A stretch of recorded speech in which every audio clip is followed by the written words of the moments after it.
ये कहानी एक ऐसी स्टूडेंट की है जो पास होने के लिए अपने टीचर के साथ हर हद पार कर देती है। कहानी शुरू होती है क्लासरूम से और पहुंच जाती है बेडरूम तक। लेकिन सवाल ये है, क्या ये सिर्फ एक असाइनमेंट था या फिर कुछ और? जानने के लिए वीडियो को अंत तक जरूर देखिए। कहानी की शुरुआत एक लड़की कायरो से होती है। उसके मम्मी पापा दूसरे देश में रहते हैं और कायरो अकेले एक शांत और थोड़े डरावने से घर में रहती है। उसे कहानियाँ लिखने का बहुत शौक होता है, इसलिए वो खुद को अकेला महसूस नहीं करती है। इसके बाद वो एक जंगल के रास्ते से गुजरते हुए अपने स्कूल की तरफ जा रही होती है। इसके बाद हम देखते हैं कायरो एक क्लासरूम तक पहुंच जाती है, जहां उसकी मुलाकात जोनाथन मिलर नाम के एक आदमी से होती है। जोनाथन एक समझदार और थोड़ा ओल्ड एज इंसान है, जिसका अपनी दुनिया को जीने का अलग ही नजरिया है। जोनाथन कभी एक बड़ा लेखक बनना चाहता था, लेकिन किस्मत ने उनका साथ नहीं दिया, इसीलिए अब वो एक टीचर के रूप में काम करता है। जब कायरो उसकी क्लास में पहली बार आई तो जोनाथन ने उसे कुछ किताबें पढ़ने को दी जो कोर्स का हिस्सा थीं, लेकिन कायरो ने वो सारी किताबें पहले ही पढ़ रखी थीं, जिससे जोनाथन थोड़ा हैरान रह गया। इसी दौरान क्लास में विनी नाम की एक और लड़की आती है। वो भी इसी क्लास की स्टूडेंट होती है और साथ ही कायरो की बेस्ट फ्रेंड भी। तभी विनी को भूख लगने लगती है और वो दोनों बाहर कुछ खाने के लिए निकल जाते हैं। जब जोनाथन कायरो का सामान देख रहा था तो उसकी नजर एक थोड़ी बड़ी उम्र के लोगों के लिए लिखी किताब पर पड़ती है। उसी वक्त जोनाथन का दोस्त बोरिस भी वहाँ आ जाता है, जो अपनी कॉफी लेने आया था। उसने वही किताब उठाई और पढ़ना शुरू कर दिया। बोरिस और जोनाथन उस वक्त हैरान रह गए जब उन्होंने देखा कि कायरो के पास जो किताब थी वो दरअसल जोनाथन की ही लिखी हुई थी। ये देखकर जोनाथन के अंदर एक पुरानी उम्मीद फिर से जाग गई। इसके बाद रात में जोनाथन और उसकी पत्नी बीट्रिक जब आपस में बात कर रहे होते हैं तो जोनाथन उसे बताता है कि आज एक स्टूडेंट उसकी लिखी किताब पढ़ रहा था। ये बात उसके लिए काफी बड़ी थी। तभी बीट्रिक को उसकी दोस्त एमी का फोन आता है, जिससे उनकी बात बीच में ही रुक जाती है। फोन कट होने के बाद दोनों साथ बैठकर शराब पीते हैं और थोड़ी देर के लिए पास आ जाते हैं। लेकिन जैसे ही माहौल थोड़ा गहरा होता है, बीट्रिक को फिर से फोन आता है और जोनाथन का मूड खराब हो जाता है। अगले दिन जोनाथन ये सब बोरिस को बताता है। बोरिस उसकी बातों पर हंसता है और हल्के फुल्के अंदाज में मजाक उड़ाता है। तभी उनकी नजर कायरो पर पड़ती है, जो दूर जंगल के रास्ते से चलती हुई उनकी ओर आ रही होती है। पिछली रात की बेचैनी जोनाथन के चेहरे पर साफ झलक रही थी। जब उसने कायरो को स्कूल में देखा तो वो उसे गौर से देखने लगा। फिर उसने मुस्कुराते हुए पूछा, तुम्हें अकेले जंगल से आने में डर नहीं लगता? कायरो ने उसकी ओर देखा और शांति से जवाब दिया, मैं खुद उन जंगलों की सबसे डरावनी चीज हूँ। जोनाथन ये सुनकर हंस पड़ा, क्योंकि उसे ये जवाब चौंकाने वाला और मजेदार लगा था। इसके बाद हम देखते हैं विनी अपने लॉकर में से किताबें निकाल रही होती है। जैसे ही बोरिस उसके पास से गुजरता है, वो अपनी किताबें जमीन पर गिरा देती है ताकि वो बोरिस का ध्यान अपनी ओर खींच सके। लेकिन बोरिस समझ जाता है और उसकी इस चाल को बेकार बताता है। तभी उसने विनी से मुस्कुराते हुए पूछा, सीधा बताओ तुम चाहती क्या हो? विनी जानबूझकर बोरिस को तंग कर रही थी और ये बात कायरो भी समझ गई। उसने विनी से कहा, तुम सच में थोड़ी पागल हो। इसके बाद कायरो और विनी वहाँ से चले जाते हैं। कायरो कॉलेज में एडमिशन लेने के लिए एक सवाल में उलझी हुई थी। सवाल था, तुम्हारी जिंदगी की सबसे बड़ी उपलब्धि क्या है? उसने और विनी ने मिलकर कई जवाबों पर बात की, लेकिन कोई भी जवाब ऐसा नहीं था जो खास हो और अलग लगे। तभी विनी ने मजाक में कायरो से कहा, तुम अपने टीचर के साथ अफेयर में हो, वही लिख दो।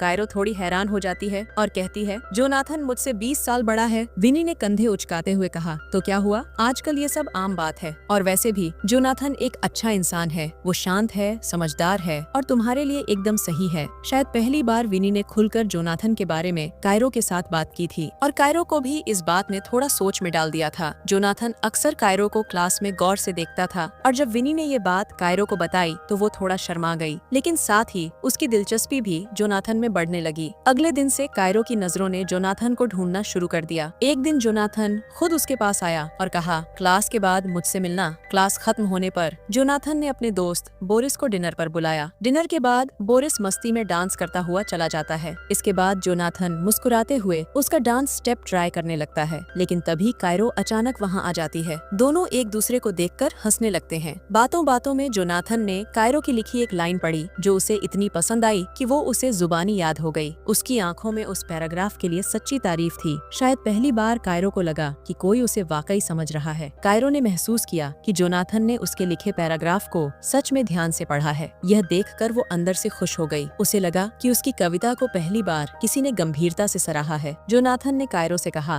अगर तुम अपने पसंदीदा ऑथर की शैली में एक छोटी कहानी लिख दो तो मैं तुम्हें मिड टर्म में पूरे मार्क्स दूंगा। ये सुनकर कायरो झट से मान जाती है और कहती है, मैंने आपकी किताब भी पढ़ी है। और फिर उसने उस किताब की कुछ लाइनें जोनाथन को दोहराकर सुनाई, उन्हीं के अंदाज में, जैसे कोई कोई कविता। जोनाथन ये सुनकर थोड़ा चौंका, फिर मुस्कुराया। उसे यकीन नहीं था कि कोई उसकी लिखी बातों को यूं याद भी रख सकता है। फिर उसने कायरो से कहा, इस वीकेंड तुम मुझे मिलो, हम वहीं तुम्हारे असाइनमेंट पर बात करेंगे और शायद कुछ और भी। जोनाथन और उसकी पत्नी बीट्रिक एक शाम डिनर के लिए बाहर एक रेस्टोरेंट में जाते हैं और विनी उस रेस्टोरेंट में वेट्रेस का काम करती है जो उनका ऑर्डर लेने आती है। बीट्रिक ने हल्के अंदाज में जोनाथन से पूछा, क्या ये वही लड़की है जिसके बारे में तुम अक्सर बात करते हो? जोनाथन ने तभी जवाब दिया, नहीं, वो कायरो है। लेकिन बीट्रिक की नजरें सब कुछ समझ गई थीं। उसे कायरो को लेकर जोनाथन की दिलचस्पी साफ महसूस हो रही थी। डिनर के दौरान बीट्रिक बोरिस पर अपना गुस्सा निकाल आती है। वो कहती है, तुम में अब वो बात नहीं रही, तुमने सालों से कुछ नया नहीं लिखा, सिर्फ एक आम टीचर बनकर रह गए हो। जोनाथन चुप रहा, लेकिन अंदर ही अंदर वो टूट रहा था। वीकेंड पर कायरो उसी जगह जाती है जहाँ जोनाथन ने उससे मिलने के लिए कहा था। वो अकेली थी और सोच रही थी कि क्या जोनाथन आएगा। थोड़ी ही देर में जोनाथन भी उस कैफे में आ जाता है। उस कैफे में एक अजनबी धीरे धीरे एक खूबसूरत कविता सुना रहा था। जोनाथन और कायरो दूर बैठकर वो कविता बड़े ध्यान से सुन रहे होते हैं और कायरो की नजरें लगातार उसी पर टिकी थीं। कविता खत्म होते ही कायरो बाहर आ जाती है और अकेले सिगरेट पीने लगती है। जोनाथन भी चुपचाप उसके पास आ जाता है और दोनों एक ही सिगरेट पीने लगते हैं। इस छोटी सी खामोशी में भी एक अनकही नजदीकी थी। अगले दिन कायरो कुछ बदली बदली सी लगती है। उसने एक बोल्ड ड्रेस पहन रखी थी जो उसके आत्मविश्वास और बगावत दोनों को दिखा रही थी। बोरिस ने जब यह देखा तो मजाक में कुछ पूछ लिया, लेकिन कायरो चुप रही, जैसे उसके दिल में कुछ चल रहा हो जिसे वो कह नहीं सकती। इसके बाद बोरिस वहाँ से चला जाता है। बोरिस के जाते ही कायरो और जोनाथन आपस में बातें करने लगते हैं। इसके बाद वो दोनों क्लास की ओर जाने लगते हैं। तभी जोनाथन के फोन पर एक मैसेज आता है, उसकी पत्नी बीट्रिक का। उस मैसेज ने जोनाथन को जैसे हकीकत में लौटा दिया था। क्लास खत्म होने से पहले कायरो ने जोनाथन को अपने पसंदीदा ऑथर के बारे में बताया, जिसकी तरह की कहानी वह लिखना चाहती थी। जोनाथन को घर जल्दी पहुंचना था तो उसने बिना ज्यादा सोचे हाँ कर दी।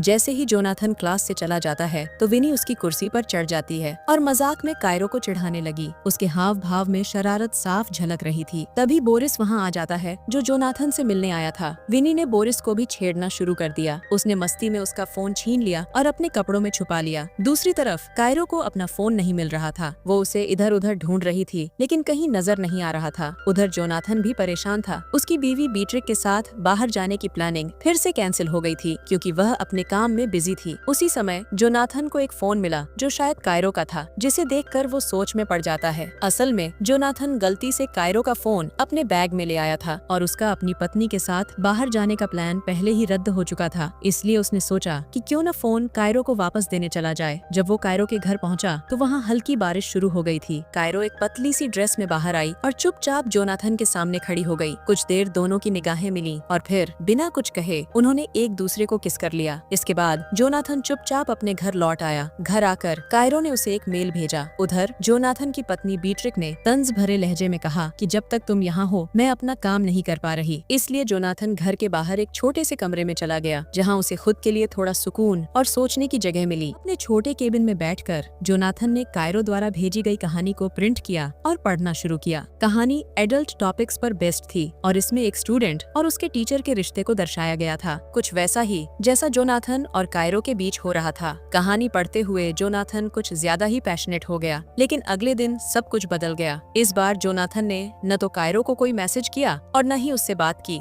जैसा वह रोज किया करता था। जब कायरो ने खुद उससे बात की और पूछा क्या हुआ, तो जोनाथन ने ठंडे लहजे में कहा, मुझे तुम्हारी कहानी बिल्कुल भी पसंद नहीं आई, इसमें कई गलतियां हैं। कायरो ने चौंक कर जवाब दिया, लेकिन ये कहानी तो हमारे बारे में है। इस पर जोनाथन ने साफ शब्दों में कहा, हमारे बीच कुछ भी नहीं है। जोनाथन ने कायरो से ठंडी आवाज में कहा, हम सिर्फ एक टीचर और एक स्टूडेंट हैं, इससे ज्यादा कुछ नहीं। ये सुनकर कायरो का दिल टूट गया। फिर जोनाथन ने और भी सख्ती से कहा, या तो इस कहानी को दोबारा लिखो वरना मैं तुम्हें मिड टर्म में फेल कर दूंगा। कायरो के लिए ये बात और भी ज्यादा चुभने वाली थी। उसने गुस्से में जवाब दिया, मेरी कहानी बिल्कुल सही है, तुम्हें बस इसलिए डर लग रहा है क्योंकि मैंने वो सब लिख दिया जो तुम कभी खुद नहीं लिख पाए। कायरो ने जोनाथन को नीचा दिखाने के लिए उसे सामान्य लेखक कहा और चुनौती दी, अगर हिम्मत है तो मुझे अभी फेल करो। इसके बाद वो रोती हुई वहाँ से चली गई और विनी के साथ बैठकर शराब पीने लगी। दूसरी तरफ जोनाथन के चेहरे पर साफ तनाव था, कुछ तो था जो उसे अंदर से तोड़ रहा था। उसी वक्त उसकी पत्नी बीट्रिक ने उससे पूछा,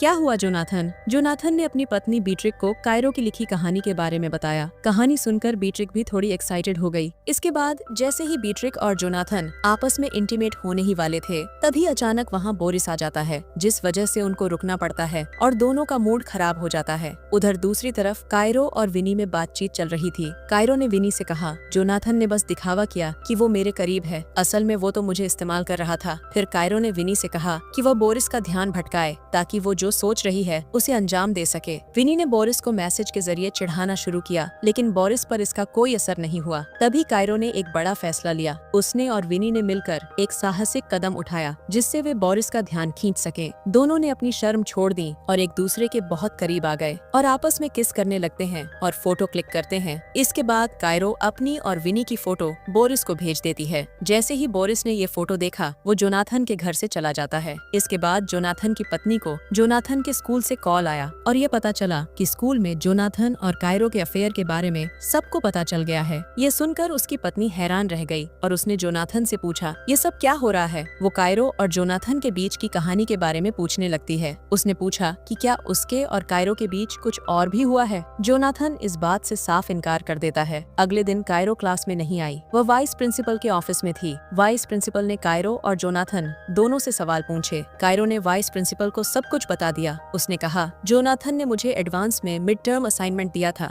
हम साथ में सिगरेट पीते थे और स्कूल के बाहर भी मिलते थे, लेकिन जब जोनाथन की बारी आई तो वह सवालों के जवाब देने में झिझकने लगा। उसकी झिझक देखकर वाइस प्रिंसिपल ने सब कुछ समझ लिया और जोनाथन को नौकरी से सस्पेंड कर दिया। इसके बाद बोरिस उसको समझाता है कि तुम्हें अपनी हदें पार नहीं करनी चाहिए थीं और अब हदें पार करने की वजह से तुम्हारी हालत इतनी खराब हो गई है। और ये कहकर बोरिस वहाँ से चला जाता है। इसके बाद जोनाथन अपने घर वापस आ जाता है और अपनी पत्नी से कहता है कि उसे नौकरी से निकाल दिया गया है। जोनाथन और उसकी पत्नी के बीच तनाव बढ़ गया। उसकी पत्नी ने फिर पूछा, क्या तुम दोनों के बीच कुछ हुआ था? लेकिन जोनाथन ने फिर मना कर दिया। उसकी पत्नी इस सब को मानने के लिए तैयार नहीं थी। वह बार बार पूछती रही, क्या तुम्हारे मन में उस लड़की के लिए कोई भावनाएं हैं? लेकिन जोनाथन ने कहा, कुछ नहीं। फिर दोनों के बीच लड़ाई शुरू हो गई। वे एक दूसरे की कमियां गिनने लगे। लड़ाई इतनी बढ़ गई कि जोनाथन की पत्नी ने तलाक लेने का फैसला कर लिया। दूसरी तरफ विनी की मुलाकात कायरो से हुई। विनी ने कायरो से कहा, तुमने जो किया उसके कारण जोनाथन को अपनी नौकरी से हाथ धोना पड़ा। कायरो अब जोनाथन के बारे में पूरी तरह से अलग सोचने लगी थी। उसने कहा, जोनाथन ने मुझे कम आंका, लेकिन अब उसे पता चलेगा कि मैं वास्तव में क्या हूँ। कायरो ने यह सारी बातें अपनी सबसे बड़ी उपलब्धि के बारे में बताई। उसने जोनाथन को यह क्लियर कर दिया कि उसकी स्थिति अब बदल चुकी है। इसके बाद कायरो ने जोनाथन के बारे में कहा, अब न तो जोनाथन के पास नौकरी है और न ही उसकी पत्नी। लास्ट में कायरो और जोनाथन एक दूसरे के सामने आते हैं। कायरो जोनाथन को मुस्कुराते हुए देखने लगती है और इसी के साथ ये मूवी यहीं खत्म हो जाती है। तो दोस्तों, आज के वीडियो में बस इतना ही। अगर आपको ये वीडियो पसंद आया हो तो लाइक बटन दबाएं और मेरे चैनल को सब्सक्राइब करना न भूलें। मिलते हैं नेक्स्ट वीडियो में।